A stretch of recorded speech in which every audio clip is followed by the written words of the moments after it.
नमस्कार, प्रणाम। मैं doctor Kumari Bharati, Jamshedpur cooperative college, department of philosophy.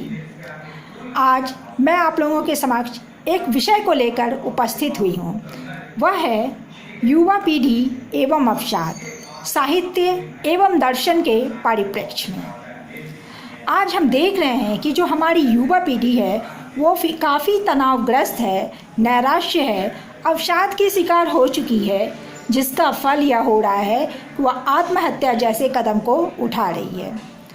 अतः यह आवश्यक हो गया है कि हम अपनी युवा पीढ़ी के अंदर एक जागृति की भावना को जगाएं, उनके अंदर संघर्ष करने की प्रवृत्ति को जगाएं और हम दिखाएं, हम अपने साहित्य में जाकर दिखाएं, अपने दर्शन में जाकर दिखाएं कि किस किस तरह से कितने साहित्यिक कवि आए, कितने लेखक आए और कितने दार्शनिक आए, जिन्होंने अपने जीवन में न जाने कितने दुखों को झेला, कितने संघर्षों का सामना करते हुए आज वह एक सफल कवि, सफल दार्शनिक के रूप में पूरे विश्व में विख्यात है। तो मैं आज अपने विषय को विवेचन करने जिस विषय का मैं आज विवेचन करने जा रही हूँ, उसके पीछे मेरा एक ही उद्देश्य है, वो तमाम युवा पीढ़ी के लिए है जो तनावग्रस्त हैं, नैराश्य हैं और आत्महत्या जैसी भावना जिनके मन में उभर रही है, उन सबों के लिए यह मेरा विषय है कि आप कभी भी ना घबराएं। और देखिए, मैं अभी जिन कवियों की चर्चा करूंगी, जिन दार्शनिकों की चर्चा करूंगी, उन्होंने भी ना जाने अपने जीवन में कितने दुखों को झेला, मगर उन दुखों को ही उन्होंने अपनी शक्ति बना लिया, संघर्ष करते हुए जीवन में आगे निकल गए।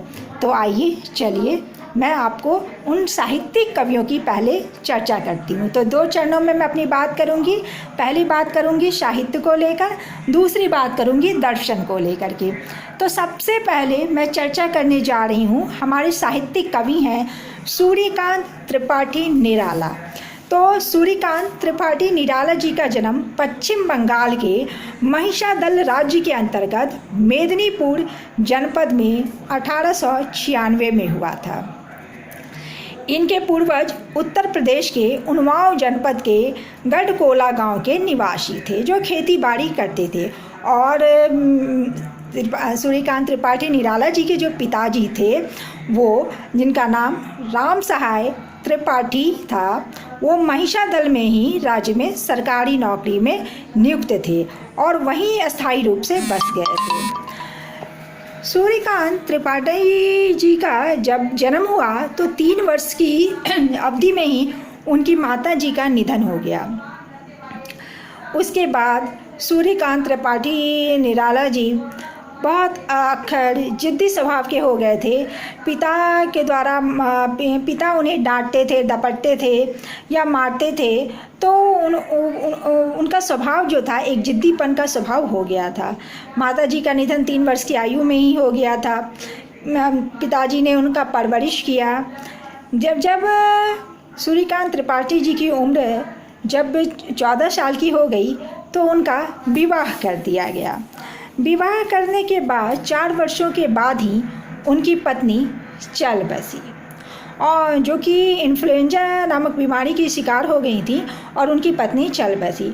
उसी बीमारी के दौरान उनके पिताजी, उनके चाचा जी और अन्य पारिवारिक जितने भी सदस्य थे, वो लोग उस बीमारी के से ही ग्रस्त होकर के वो लोग भी चल बसे। अब सूर्यकांत त्रिपाठी निराला अपने जीवन में बिल्कुल अकेले हो चुके थे। उनके जीवन में एक पुत्र रह गया था और एक पुत्री रह गई थी। पुत्र भी कुछ समय बाद निधन हो गया, वह भी चल बसा। रह गई उनकी एक पुत्री जिसका नाम था सरोज। सरोज का परवरिश फिर ननिहाल में हुआ और ननिहाल में सरोज का परवरिश हुआ। सूर्यकांत त्रिपाठी निराला पर बहुत जोर दिया जा रहा था कि आप दूसरा विवाह कर लें, लेकिन उन्होंने विवाह करने से इनकार कर दिया। जब पुत्री की आयु 19 वर्ष की हो गई तो सूर्यकांत त्रिपाठी निराला ने अपनी पुत्री का विवाह कर दिया। जब उनकी पुत्री का विवाह हुआ, जब वो माँ बनने वाली थी और जब वो प्रसूति पीड़ा के दौरान ही पुत्री का भी निधन हो जाता है। अब आप समझिए कि सूर्यकांत त्रिपाठी निराला जीवन में कितने अकेले हो जाते हैं। माताजी का निधन हो गया, पत्नी का निधन हो गया, पिताजी का निधन हो गया, चाचा जी का निधन हो गया, परिवार में कोई नहीं, पुत्र था उनका निधन हो गया, एकमात्र पुत्री थी सरोज, उसका भी निधन हो गया। अब तो सूर्यकांत त्रिपाठी निराला जीवन में बिल्कुल अकेले हो गए, विक्षिप्त हो गए और विक्षिप्त होकर इधर उधर घूमना शुरू कर दिया। अब कभी लखनऊ, कभी सीतापुर, कभी काशी तो कभी प्रयाग का चक्कर लगाते रहे। 1950 ईस्वी में दारागंज प्रयाग में अस्थायी रूप से रहने लगे और वहीं 15 अक्टूबर 1961 को वहीं रहते हुए उनका देहावसान हुआ था। लेकिन इस बीच उन्होंने कई कार्य किए, कई सारे कविताएं लिखी, कई सारी कहानियों को भी उन्होंने लिखा। तो सूर्यकांत त्रिपाठी निराला जी की जैसे मैं कुछ कविताओं की चर्चा कर दूं, जैसे कि जूही की कली है, संध्या सुंदरी है, कुकुरमुत्ता है, परिमल है, गीतिका है, इस तरह से बादल राग है, राम की शक्ति पूजा है, न जाने कई कविताएं सूर्यकांत त्रिपाठी निराला जी ने लिखा है। इसके साथ साथ अगर कहानी संग्रह में देखें तो चतुरी चमार, सकूल की बीवी, लीली, सखी, उपन्यास देखा जाए तो अप्सरा, अलका, प्रभावती, निरुपमा, चोटी की पकड़, काले कारनामे, जीवनी देखें अगर जीवनी में मतलब क्या क्या लिखा है त्रिपाठी निराला जी ने तो राणा प्रताप, प्रहलाद, भीम तथा ध्रुव। इस तरह से अगर हम देखते हैं तो सूर्यकांत त्रिपाठी निराला जी ने कई कविताओं की, कहानियों की, नाटक की, इस तरह से उन्होंने रचना की है। तो सूर्यकांत त्रिपाठी निराला के बारे में जीवनी कहने का मेरा एकमात्र उद्देश्य था कि देखिए उनके जीवन में कोई नहीं रहा, ना माता जी रही, ना पिताजी रहे, ना पत्नी रही, ना पुत्र रहा, ना पुत्री रही, कोई नहीं। एक अकेला व्यक्ति जो जीवन में बिल्कुल अकेला हो जाता है, लेकिन फिर भी वो निराश नहीं होते और निराश नहीं होते और एक विक्षिप्त से हो जाते हैं, लेकिन बाद में उसी को अपनी शक्ति बना लेते हैं और किस तरह से जीवन पर्यंत में आगे निकल जाते हैं। तो इसी तरह से मैं एक दूसरे साहित्यिक कवियत्री महादेवी वर्मा की चर्चा करूंगी, मुझे लगता है जिससे शायद आप लोग सभी परिचित होंगे। तो आइए महादेवी वर्मा के बारे में जानते हैं कि किस तरह से महादेवी वर्मा का जीवन भी अत्यंत विरह, अत्यंत वेदना से गुजरा और विरह जो वेदना है उनके कविताओं में भी स्पष्ट रूप से झलकती है। तो महादेवी वर्मा जिनका जन्म 1907 ईस्वी में उत्तर प्रदेश के जनपद फर्रुखाबाद में एक सुशिक्षित मध्यम वर्गीय परिवार में हुआ था। उनके पिता का नाम श्री गोविंद प्रसाद था, जो मुख्याध्यापक के रूप में कार्यरत थे और माता हेम रानी देवी थी, जो एक सुशिक्षित धार्मिक महिला थी। ठीक है, तो इस तरह से महादेवी वर्मा का जन्म एक अच्छे परिवेश में हुआ था और महादेवी वर्मा ने भी अच्छी शिक्षा प्राप्त की थी। लेकिन महादेवी वर्मा की एक वेदना थी उनके जीवन में, जिस वेदना से पूरे जीवन भर ग्रस्त रहीं जब तक वह जीवित रहीं। तो महादेवी वर्मा का विवाह भी अल्पायु में, जब महादेवी वर्मा सिर्फ 9 वर्ष की थी, उनका विवाह करा दिया गया था श्री रूप नारायण वर्मा से। लेकिन महादेवी वर्मा अपने मायके में ही रहीं और वहाँ शिक्षित होती रहीं। जब महादेवी वर्मा वहाँ गईं, अपने ससुराल गईं, तो वहाँ रह नहीं पाईं और लौट के फिर वह मायके आ गई। उसके बाद दोबारा वो कभी भी वहाँ नहीं गईं। लेकिन उनके जीवन में अपने प्रिय को पाने की, अपने प्रीतम को पाने की जो एक विरह है, एक वेदना है, हम उन कविताओं में हम देखते हैं कि किस तरह से उनकी विरह वेदना की स्पष्ट अभिव्यक्ति होती है। महादेवी वर्मा की बहुत सारी ऐसी कविताएं हैं और मैं कह दूं कि महादेवी वर्मा ने जीवन भर सफ़ेद वस्त्र को धारण किया। सफ़ेद वस्त्र छोड़कर वह कुछ नहीं पहनती थीं। तो महादेवी के वर्मा में अपने प्रीतम को पाने की, उनके आगमन की विरह वेदना स्पष्ट रूप से झलकती है और इस तरह से मैं महादेवी वर्मा की एक कविता है, सुंदर कविता, उसका वाचन करूँगी और जिसमें आपको उनकी विरह वेदना की स्पष्ट चित्रण आपको दिखाई देगा स्पष्ट रूप से। जैसे मैं उनकी एक कविता है जो मेरे हृदय को छूती है, मैं उसका वाचन कर रही हूँ। मैं नीर भरी दुख की बदली, मैं नीर भरी दुख की बदली, स्पंदन में चिर निस्पंद बसा, स्पंदन में चिर निस्पंद बसा, क्रंदन में आहत विश्व हसा, क्रंदन में आहत विश्व हसा, नैनों में दीपक से जलते, नैनों में दीपक से जलते, पलकों में निर्झर नी मचली, मेरा पग पग संगीत भरा, श्वासों से स्वप्न पराग झरा, नव के नव रंग बुनते दुकुल, छाया में मलय बयार पली, मैं क्षितिज प्रकृति पर धीर धुमिल, चिंता का भार बनी अविरल, रजकन पर जलकन हो बरसी, नव जीवन अंकुर बन निकली, पथ को न मलिन करता आना, पद चिन्ह न दे जाता जाना,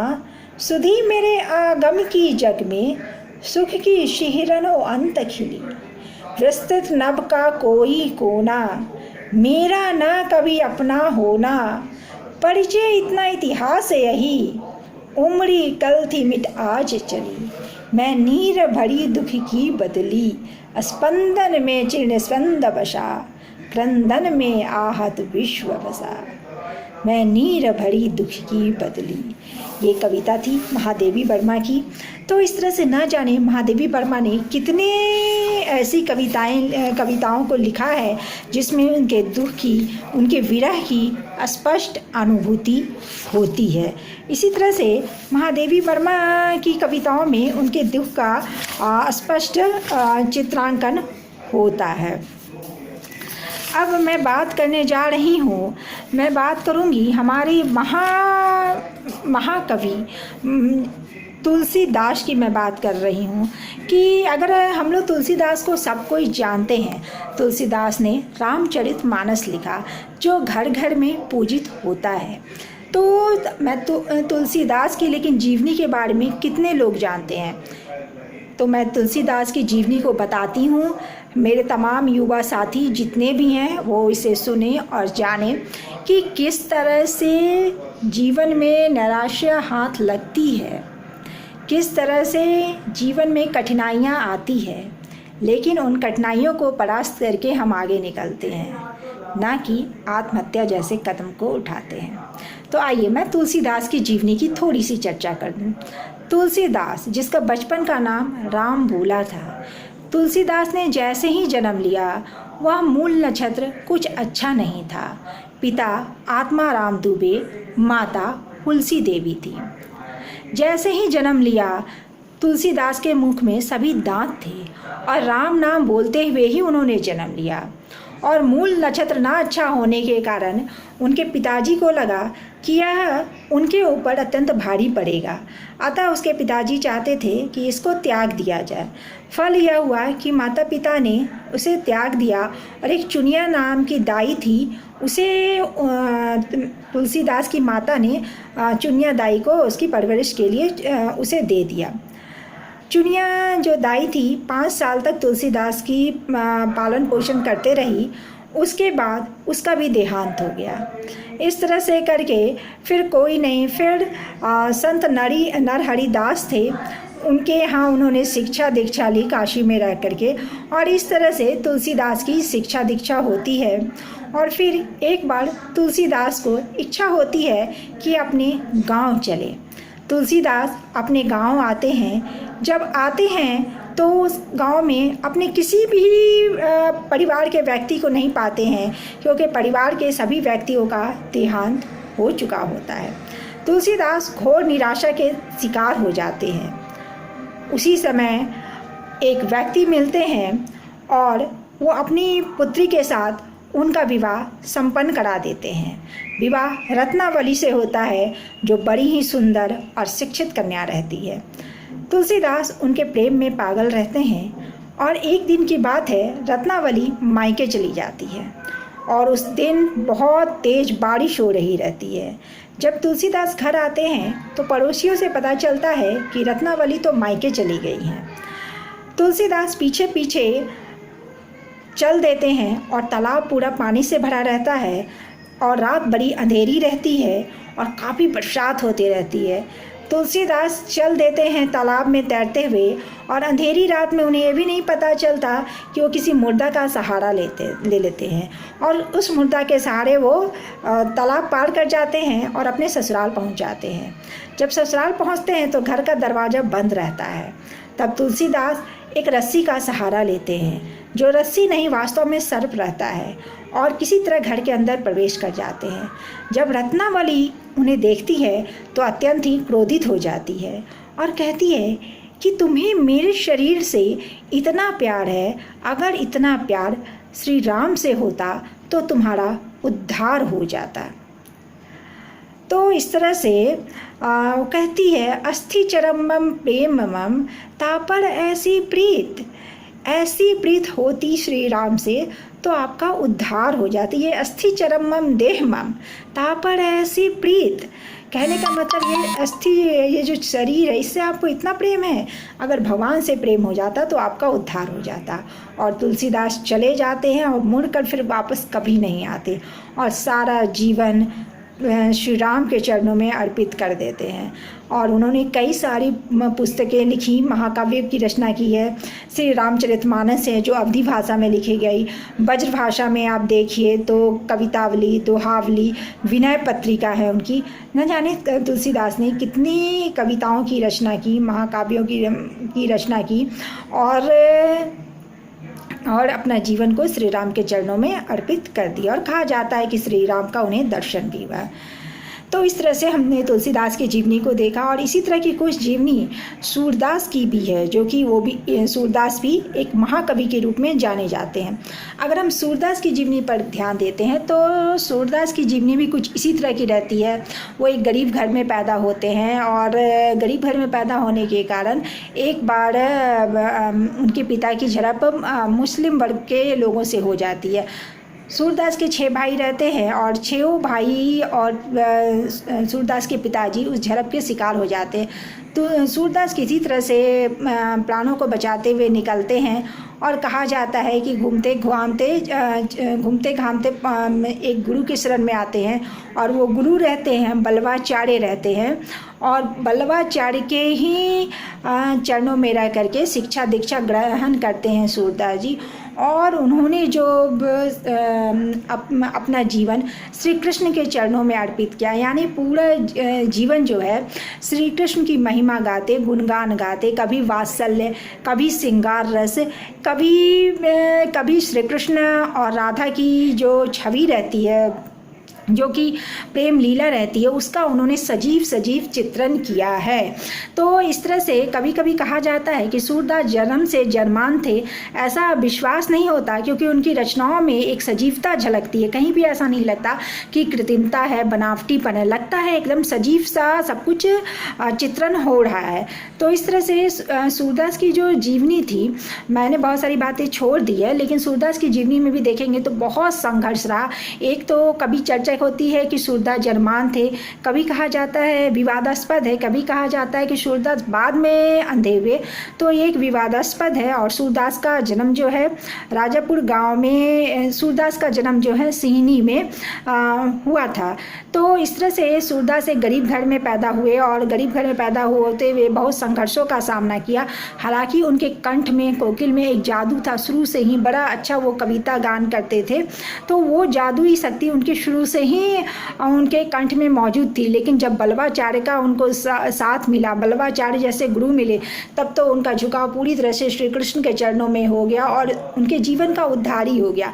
तो तीन मुख्य उन्होंने ग्रंथों की रचना की, सूरसागर साहित्य लहरी और सूरसागर साहित्य लहरी, और एक और है उन्होंने सूरसारावली।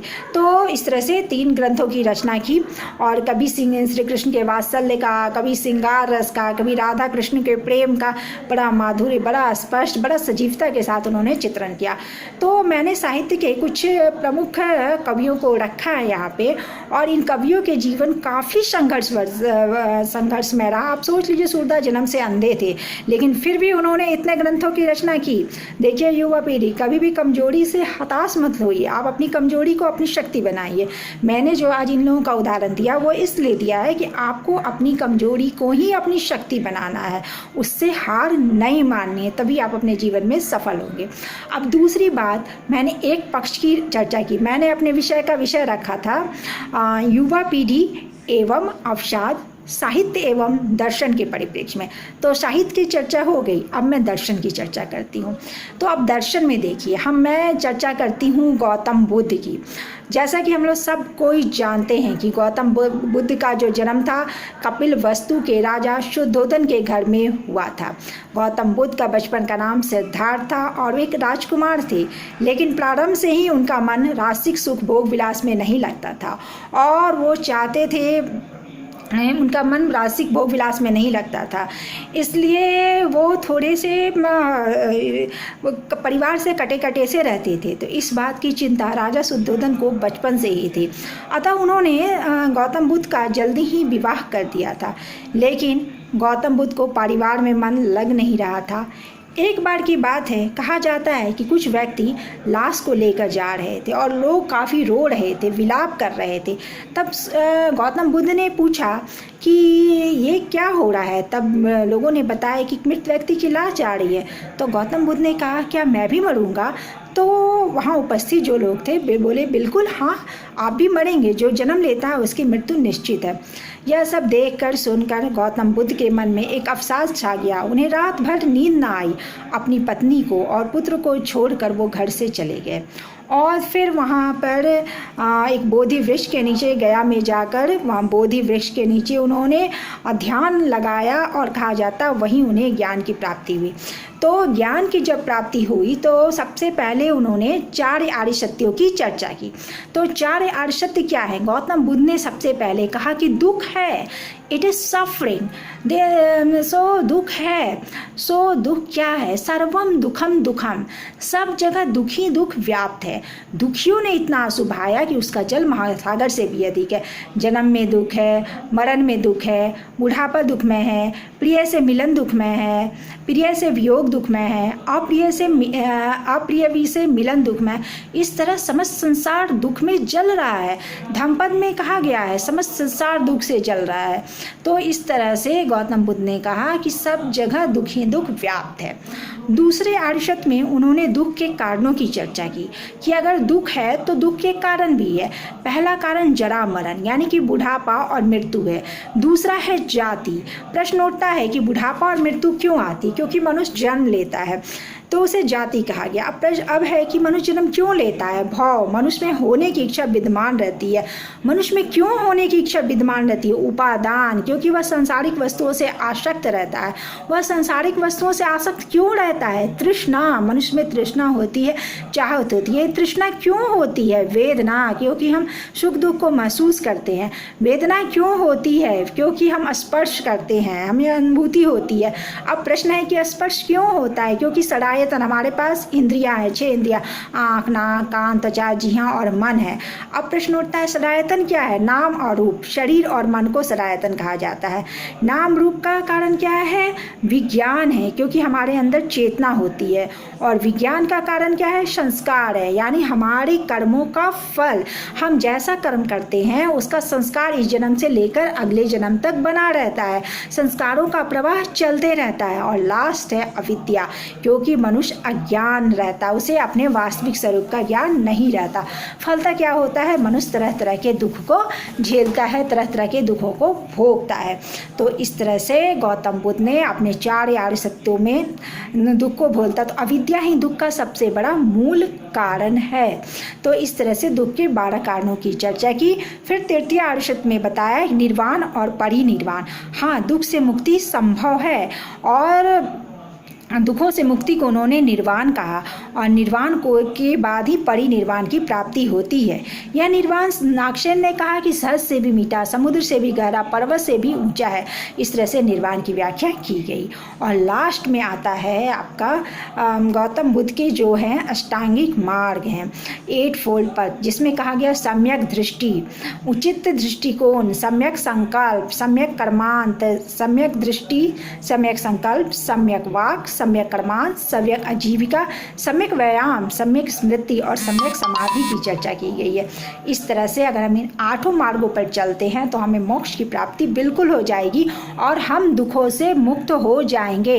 तो पहला है कि क्या है सम्यक दृष्टि। तो सम्यक दृष्टि का मतलब है उचित दृष्टिकोण। गौतम बुद्ध ने जो 8 सत्य बताए हैं उनके प्रति जो हमारा उचित दृष्टिकोण रहता है वो सम्यक दृष्टि है।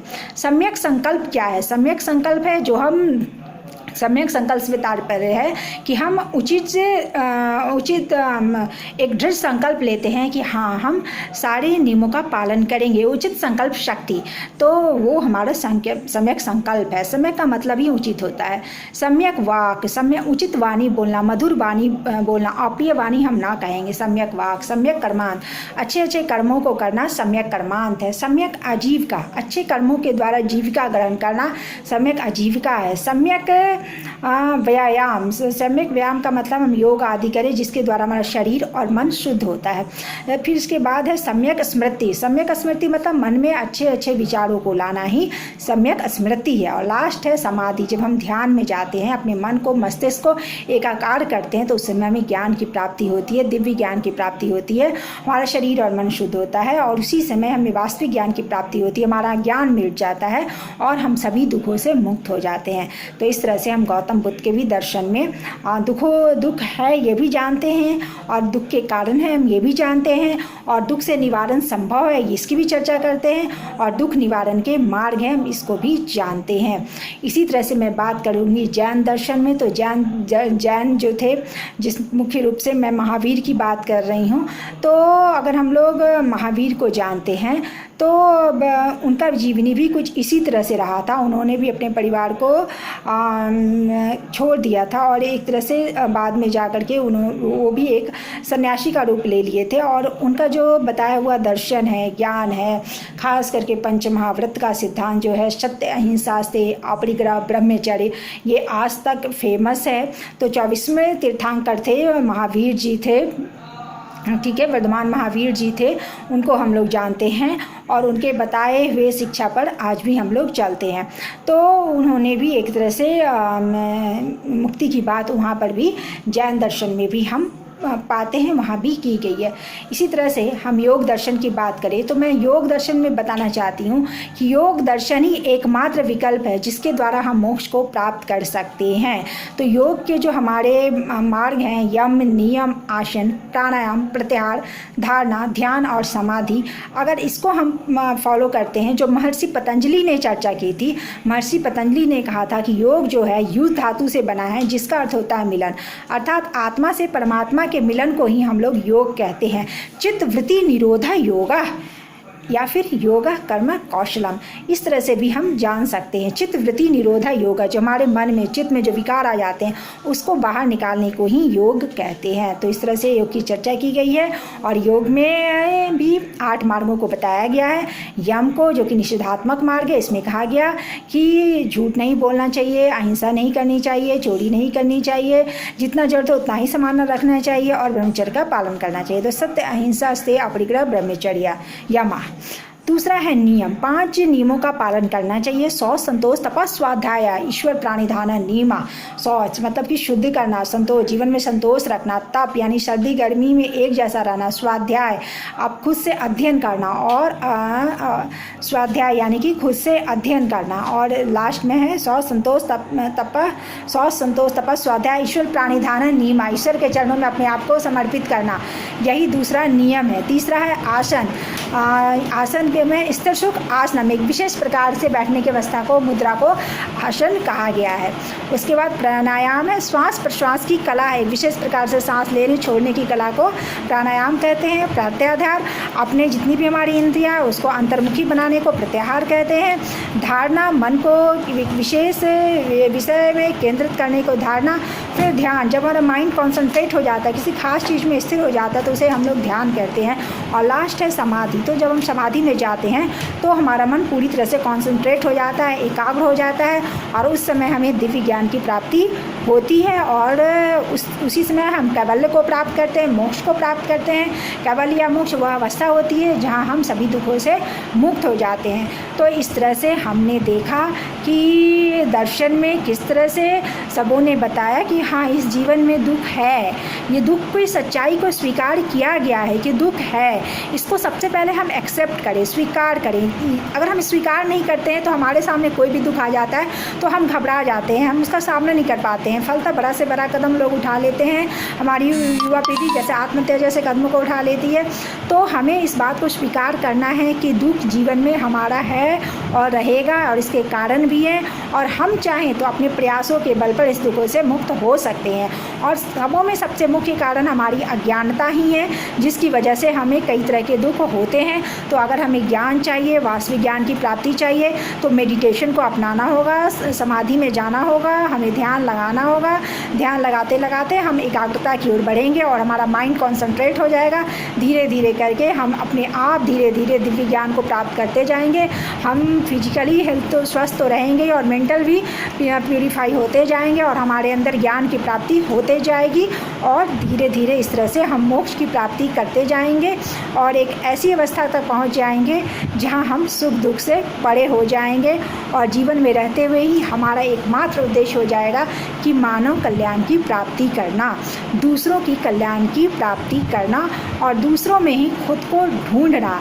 तो इस तरह से मैं समझती हूँ कि ये जो आज का मेरा वीडियो है वो तमाम युवा पीढ़ी के लिए है, जो भी लोग दुखों से घबराते हैं या दुखों का सामना नहीं कर पाते या इस सच्चाई को स्वीकार नहीं कर पाते कि जीवन में हमारे दुख है, तो उनके लिए ये मेरा वीडियो था। तो मैं समझती हूँ कि इससे आपको कुछ लाभ मिलेगा। Okay, thank you, bye.